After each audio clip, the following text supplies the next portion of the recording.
बातमी वर्ध्यातून वर्ध्यातील देवळी नगरपालिकेसाठी मतदान सुरू झाले। देवळीमध्ये 8167 पुरुष मतदार आहेत। 8291 महिला मतदानाचा हक्क बजावणार आहेत आणि याच पार्श्वभूमीवरती सध्या जोरदार तयारी सुद्धा करण्यात आलेली आहे आणि याचाच आढावा घेतला आमचे प्रतिनिधी प्रमोद पानगुडे यांनी। जिल्ह्यामध्ये 2 डिसेंबरला 5 नगरपालिकेच्या निवडणुका वर्ध्यातील पार पडल्या, परंतु देवळी नगरपालिकेच्या निवडणुकीला स्थगिती देण्यात आलेली होती। त्यानंतर आज परत मतदान प्रक्रियेला सुरुवात झालेली आहे। आपण सध्या उभा आहोत देवळीच्या नगरपालिका जे मतदान केंद्र आहे त्या ठिकाणी आहोत। या ठिकाणी सकाळी 7:30 वाजता मतदानाला सुरुवात झालेली आहे आणि थंडीमुळे मतदार जो आहे तो एक घराच्या बाहेर पडून मतदान करत आहेत।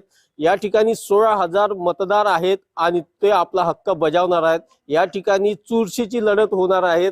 एकीकडे भाजप, दुसरीकडे काँग्रेस आणि तिसरीकडे अपक्ष उमेदवार किरण ठाकरे। कारण या ठिकाणी अपक्ष उमेदवारांचं सुद्धा मोठ्या प्रमाणात तुल्यबळ असल्यामुळे ही जी निवडणूक आहे चुरशीची ठरणार आहे।